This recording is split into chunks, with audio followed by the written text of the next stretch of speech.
एक limited time interval के बाद आपके हाथ में रिजल्ट होगा। ऊर्जा से भरा हुआ आपका व्यक्तित्व सबको प्रेरित करेगा और कई लोगों को तो आश्चर्यचकित करने को मजबूर कर देगा कि जो आपको अंडर एस्टिमेट करके चल रहे थे कि ये अब कुछ नहीं करेगा, वो भी ये मानने को तैयार हो जाएंगे, अरे वाह क्या बात है, क्या चेंज आया आपके अंदर। और ये बेटा किसी भी पल जब आप समझ जाओ उसी दिन शुरू हो सकती हैं चीजें।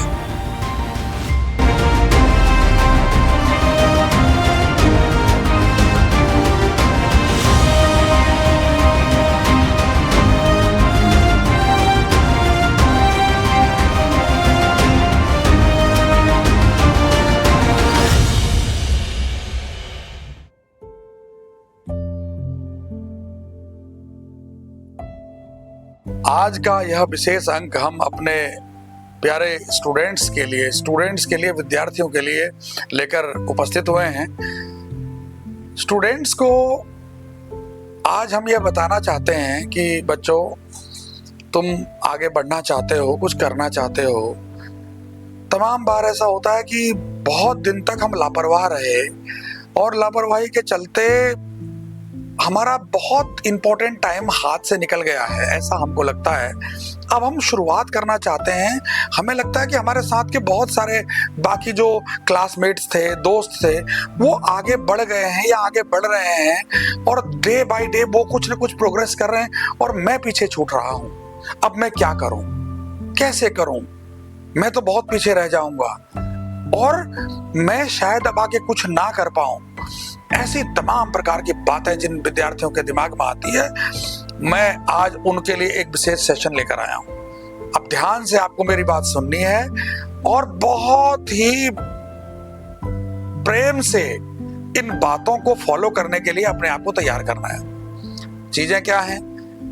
सबसे पहले तो अपने दिमाग से ये मिथ बिल्कुल निकाल दो कि तुम्हारा टाइम हाथ से निकल गया, तुम आगे कुछ नहीं कर सकते। ये बात बिल्कुल गलत है, पूरी तरीके से गलत है। एक कहावत भी ना आपने सुनी होगी कि जब जागो तभी सवेरा। ठीक है, पीछे की गलतियों पर बहुत ज्यादा विचार विमर्श करके उसके बारे में सोचना या परिवार में बाकी जनों से तर्क करना, इससे सॉल्यूशन नहीं निकलेगा, इससे दिक्कतें खड़ी होंगी। अब हमको पॉजिटिव रहना है, हमारा मूड अच्छा होना चाहिए। सबसे पहला काम तुम्हें करना क्या है? तुम सबसे पहले अपना डेली रूटीन ठीक करो, उस पर काम करना शुरू करो। इसके लिए जरूरी ये है कि हम अपने अभियान में भी अपने स्टूडेंट्स को लगातार बता रहे हैं कि रात में सोने का टाइम अपना फिक्स करो। 9 बजे सो जाओ, सुबेरे 4 बजे जगो, ऐसा शेड्यूल अपना बना लो। ये आइडियल एक शेड्यूल है। अब इसमें तुम्हारे पास में एक बात आएगी कि हम तो पढ़ना चाहते हैं, रात में पीसफुल एटमॉस्फेयर रहता है, हमें पढ़ाई करनी है। तो पहले जैसा हम बता रहे हैं ऐसे अपना रूटीन सुधारो। क्योंकि आपसे लापरवाही हो गई है तो पहले सिस्टम को सुधारना पड़ेगा। वो रात में जग के लंबा लंबा पढ़ाई करने वाले वो विद्यार्थी हैं जिन्होंने अपने आप को संयमित रखा है और वो उस रूटीन को अब फॉलो कर रहे हैं जिससे फायदा ले रहे हैं। आप एकदम उस रूटीन को करने लगोगे तो आप जगोगे भी लेकिन फायदा भी नहीं मिल पाएगा। सबसे पहले अपने मस्तिष्क को, अपने दिमाग को और अपने हृदय को और अपने शरीर को, इन तीनों का कॉम्बिनेशन बहुत बढ़िया बनाना है। इस पर काम करना पड़ेगा। पहला काम, रात को सोने का टाइम 9 बजे, 9:15 बजे, 9:30 बजे आपको नींद आ जानी चाहिए, आपके कमरे की लाइट बंद हो जानी चाहिए। दूसरा हमारे लिए क्या होना चाहिए? मॉर्निंग में 4 बजे, मतलब 4 बजे हमको जगना है तो जगना है। अब इसको सिस्टमेटिक करने में कभी कभी गलतियां होंगी, 2 दिन, 4 दिन, 6 दिन, 10 दिन लगेंगे, महीना भर लगेगा, कोई बात नहीं, रूटीन पे ले आओ। एक तो ये काम करना है। दूसरा काम बच्चों करना है, मोबाइल से दूरी बना लो। मोबाइल का प्रयोग सिर्फ इतना करो जितना तुम्हें वास्तव में जरूरत है। अपने आप से पूछो कि जितना प्रयोग तुम मोबाइल का कर रहे हो, क्या उसकी उतनी जरूरत है क्या? और अगर आपको जवाब मिलता नहीं, इसकी जरूरत नहीं है, तो बिल्कुल उसको प्रयोग मत लाओ, उससे थोड़ा डिस्टेंस बनाना शुरू कर दो। मोबाइल आपके लाइफ को नेगेटिव इफेक्ट न दे। आप मोबाइल एक एसेट रहे आपके लिए, मोबाइल आपको कंट्रोल ना करे, इस बात का ध्यान रखना है, बिल्कुल ध्यान रखना है। ये दूसरा पॉइंट हो गया। अब बिल्कुल सहज पॉइंट है, जो आप खुद चाहोगे तो होगा, दूसरे के करने से नहीं हो पाएगा, आपको करना पड़ेगा। तीसरा है कि एक बैलेंस डाइट, भोजन आपका बैलेंस होना चाहिए। और वो कैसे हो, इसके लिए आप नेट पे सर्च कर सकते हो, अपने पेरेंट्स के साथ, मम्मी पापा के साथ डिस्कस कर सकते हो, आप किसी डाइटिशियन से सजेशन ले सकते हो और उसका एक रूटीन बना सकते हो कि आपको डे वाइज कैसे आपने ब्रेकफास्ट लेना है, दोपहर में लंच लेना है, शाम का डिनर लेना है। भोजन में आप कब खाएंगे, कैसे खाएंगे, कितना खाएंगे, ये निर्धारित हो, आपको पता हो और आप उसी तरीके से खाएं। क्या खाना है, कब खाना है, कैसे खाना है और कितना खाना है, इस बात का हमें ध्यान रखना है। इसमें जो इसका जो जनरल जो फार्मूला है वो ये है कि मॉर्निंग में ब्रेकफास्ट हम ज्यादा करेंगे, दोपहर में लंच थोड़ा उससे कम, और रात का खाना सबसे कम हम करेंगे, और वो भी रात को, शाम को 7 बजे से 7 बजे तक खा लें। उसके बाद 2 घंटा हमको अपने काम करने हैं, 9 बजे सोना है। ये रूटीन ठीक होना जरूरी है और ये फार्मूला आप फॉलो करेंगे और जंक फूड, फास्ट फूड से बिल्कुल परहेज करिए, बिल्कुल दूरी बनाइए। आप देखेंगे कि आपके जीवन में चमत्कारी परिवर्तन आने लगेगा। आप देखते हैं कि हम जैसा इंटेक करते हैं वैसे ही व्यवहार होने लगता है। हम एक गिलास शुद्ध जल पीते हैं, ग्रहण करते हैं, पानी पीते हैं, हमारी प्यास बुझती है और पूरा तन मन शीतल हो जाता है बच्चों। और वहीं पर कोई नशा करने वाला, मदिरापान करने वाला वो व्यक्ति जब इस तरह की चीजें इनटेक करता है तो उसी तरीके का व्यवहार उसका शरीर कुछ देर बाद करने लगता है।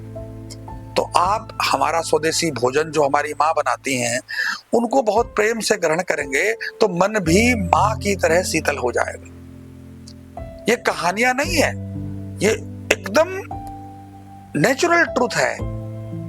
और दूसरी बात क्या है कि जब हम प्लेट में भरकर चाउमीन, बर्गर, पिज्जा या पैकेट बंद चीजों को खाते हैं, बहुत सारी टॉफीज को इकट्ठा खा लेते हैं, बिस्किट के 2-3 पैकेट्स को हम कंज्यूम कर लेते हैं, तो हम देखते हैं कि जैसा हम इंटेक करते हैं वैसा ही हमारा शरीर भी बन जाता है, वैसा ही हमारा शरीर भी डेवलप करने लगता है, ग्रो करने लगता है।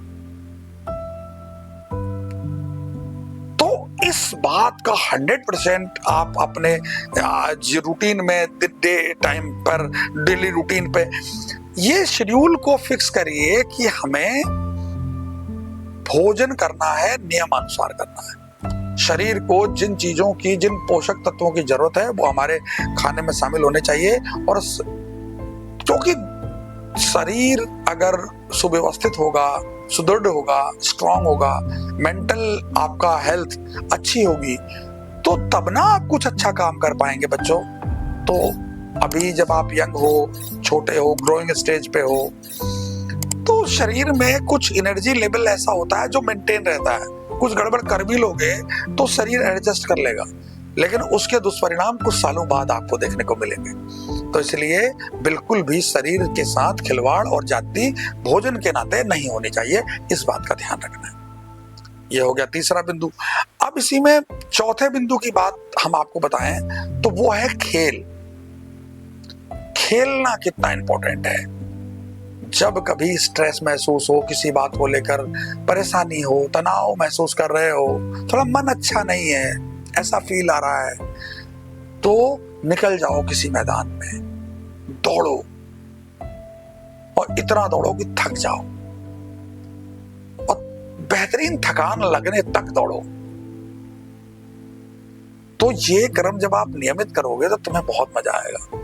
अच्छा हो कि कोई खेल जिसमें तुम्हारा इंटरेस्ट हो, शाम को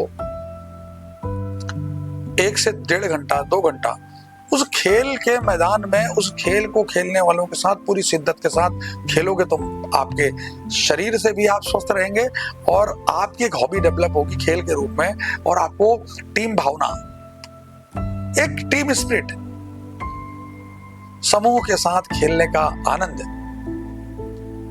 वो मिलेगा। तो दौड़ने की जरूरत नहीं, क्योंकि खेल में ही आप दौड़ लेंगे। जब कुछ ना मिले खेलने को, शेड्यूल ना बन पाए, शहरों में तो अब स्टेडियम लोग जो रोज जाते हैं बच्चे शाम को, उनका इंतजाम उनके पेरेंट्स करते हैं, तो वो अरेंजमेंट ना हो, कुछ मत करो, घर से निकलो, किसी कोई रास्ता पकड़ लो जहां ट्रैफिक ना हो, कम हो, उस रास्ते पर किनारे की पगडंडी पर दौड़ो दौड़ो दौड़ो, दौड़ते रहो जब तक कि शरीर थकावट में ना आ जाए। तो आप देखेंगे कि आपके अंदर चमत्कारी परिवर्तन शुरू हो गया है। तो दौड़ना खेलना आपके जीवन का अभिन्न हिस्सा होना चाहिए, अटूट हिस्सा होना चाहिए, ये करना ही है बस। अब आप मेरी वीडियो सुन पा रहे हो तो आप अपने आप से सवाल करो, आप कितना खेलते हो, किस शिद्दत के साथ आप दौड़ते हो। नहीं करते ना, या करते थे अब छोड़ दिया, दोबारा से शुरू करो, जरूरी है तुम्हारे लिए, तुम्हारे अच्छे जीवन के लिए जरूरी है। तुम्हें आने वाले समय बहुत मजा आने वाला है ऐसा करने से। ये करो, इतना जब जिंदगी में शामिल कर लोगे। 5वीं चीज क्या है? 5वीं चीज है, रोज मोबाइल से दूरी बनाओगे तो उसका अल्टरनेट है न्यूज़पेपर पढ़ो।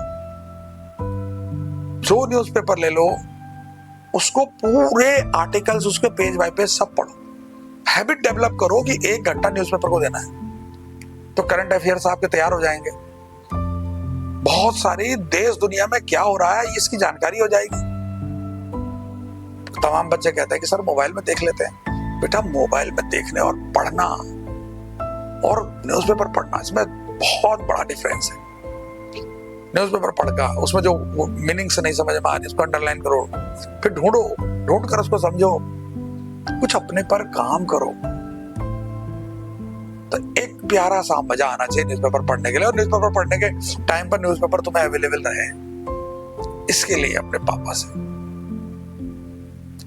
बर्थडे होता है, तमाम प्रकार के गिफ्ट मांग लेते हो कि आज मेरा जन्मदिन है, पापा से ये कह दो कि पापा मेरे लिए साल भर न्यूज़पेपर लगवा दो।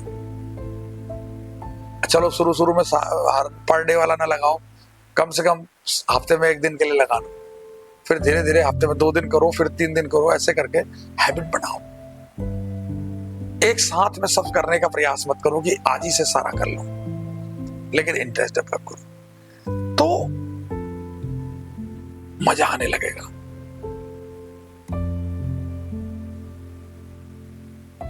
न्यूज़पेपर्स के साथ में महीने में छपने वाली कुछ कॉम्पिटिशन्स की किताब होती है, जैसे कॉम्पिटिशन सक्सेस होती है, प्रतियोगिता दर्पण किताब एक आती है, उनको मंगा सकते हो महीने में एक बार। उनका एक संग्रह भी अपने पास में इकट्ठा रखो और उनको पढ़ो। उनमें दिए गए क्वेश्चंस कंपटीशन में आते हैं, कॉम्पिटिशन्स में आते हैं तमाम। 2-2 4-4 क्वेश्चन रोज याद कर डालो, जिज्ञासु बनो। इसके बाद का पॉइंट और मजेदार है, अपने आप से सवाल करो कि तुम्हारे अंदर कौन सी ऐसी हॉबी है तुम्हारी जिसको तुम करना चाहते हो, कर नहीं पा रहे हो, और उस हॉबी को खोजो, उस हॉबी पे काम करना शुरू करो। कैसे? एक उदाहरण, जैसे कोई ड्राइंग कहीं देखते हो या ड्राइंग कोई कर रहा है, स्कूल में कहीं ड्राइंग हो रही है, आपको अच्छा लग रहा है, यार मैं भी कुछ बनाऊं, रंगों के साथ खेलूं, रंगों से कुछ सीखूं, रंगों के साथ नई कोई कलाकृति आकृति बना के दिखाऊं। वो विद्यार्थी जिनको सूर्य का उदय होना, सूर्य का अस्त होना, कोई हरियाली से भरा हुआ इलाका, कोई फूलों का बगीचा, वो बहुत अच्छा लगता है।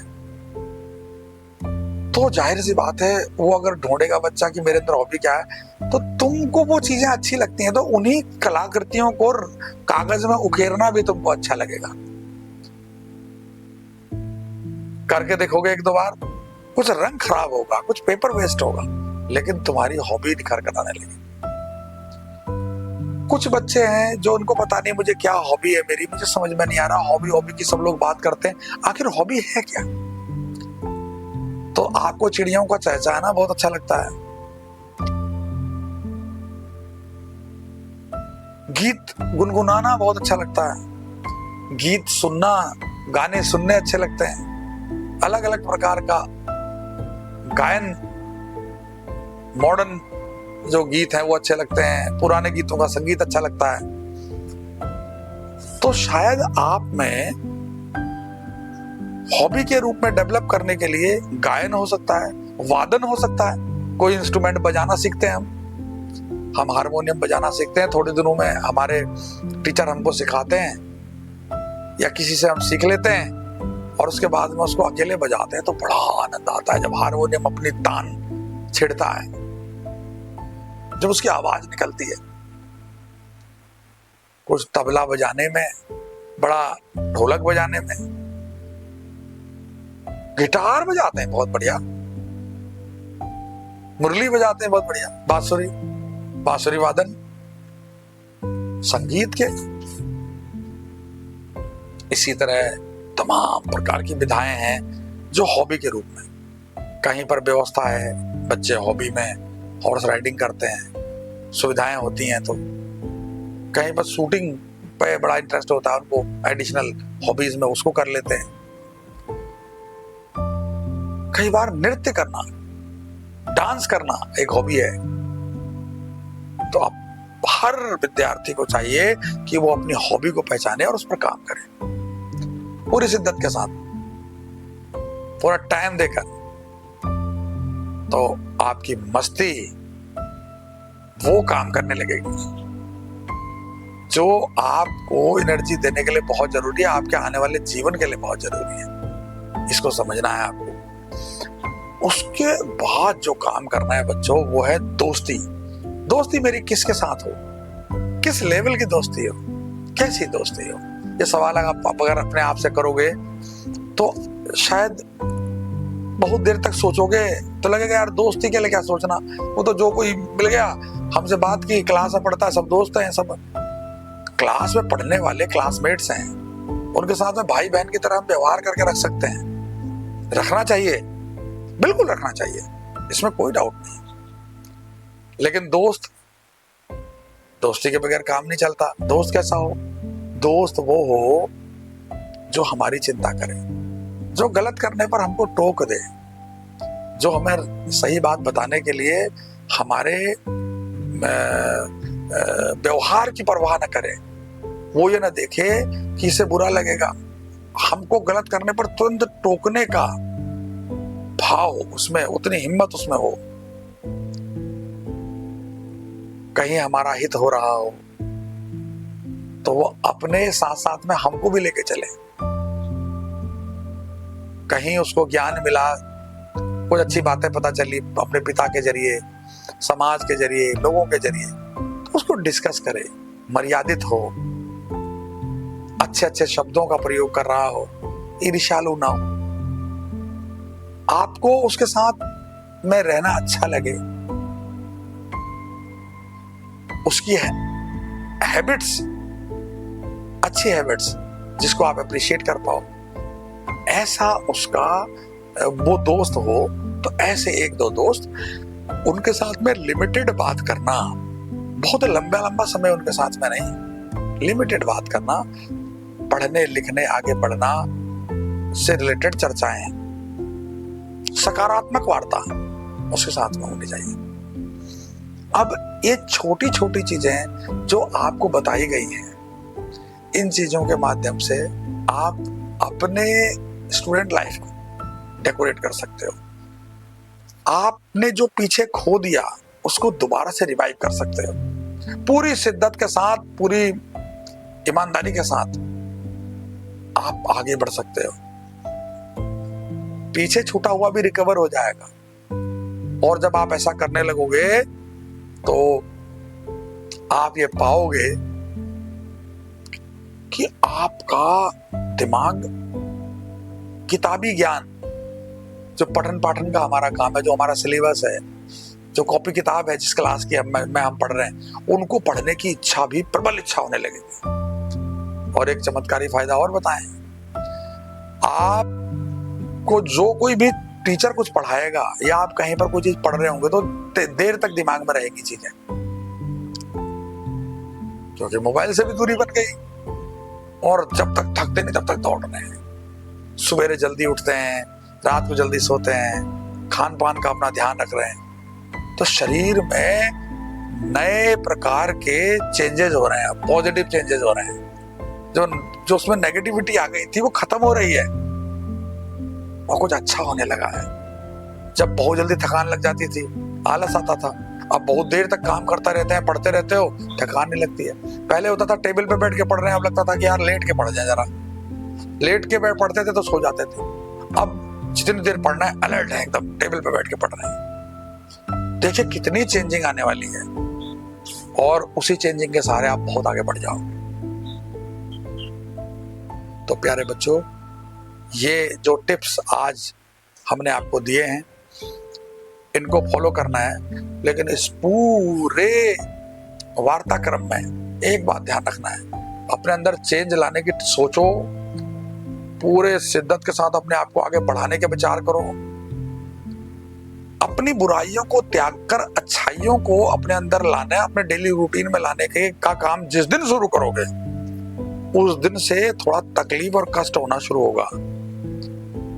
कई बच्चे 1-2 दिन करते हैं इस तरह की बातें सुनने के बाद और उसके बाद में हिम्मत हार जाते हैं, कहते हैं यार इसमें तो बड़ा टाइम लग रहा है और हमारे बस का नहीं होगा। लेकिन धीरे धीरे करो, रोज कुछ न कुछ करो, आप देखोगे कि एक लिमिटेड टाइम इंटरवल के बाद जल्दबाजी नहीं करना, हड़बड़ाना नहीं, एक लिमिटेड टाइम इंटरवल के बाद आपके हाथ में रिजल्ट होगा।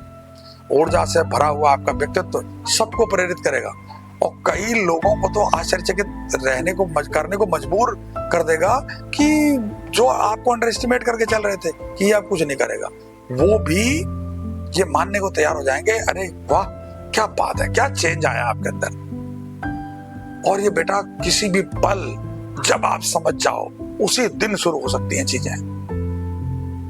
आप एक और बात को समझो कि आप चाहोगे चेंज तो चेंज होगा जीवन में, आप नहीं चाहोगे ऐसे ही चलने दोगे तो जीवन ऐसे ही कट जाएगा, कुछ नया नहीं होगा।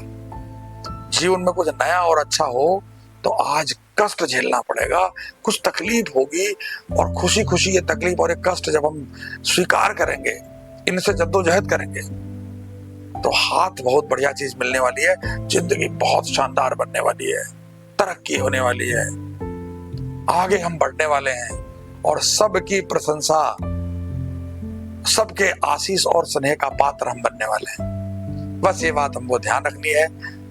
इन बातों का आप निश्चित रूप में चिंतन मनन करेंगे और एक शानदार डेवलपमेंट की तरफ बढ़ेंगे, ये मेरी शुभकामनाएं भी आपको है।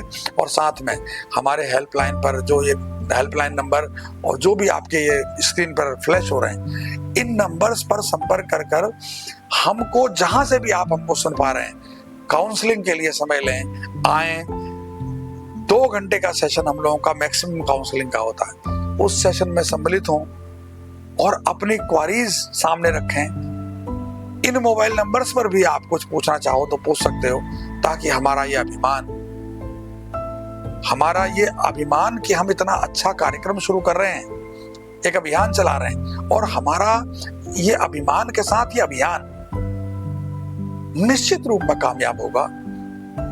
इस देश को हम बहुत अच्छे नागरिक दे पाएंगे आपके रूप में, ये हमारी मुहिम है बच्चों। और हम आपके रूप में इस देश को एक नए ऊर्जा से भरे हुए शानदार नौजवान, शानदार नागरिक देने की मुहिम में निरंतर इस काम को करने में जुट गए हैं और आप निश्चित रूप में अपने भविष्य को हमारी इस मुहिम के साथ मिलकर संवारेंगे, सहेजेंगे, यही आपसे हमारी अपेक्षा है। बहुत बहुत धन्यवाद। Thank you.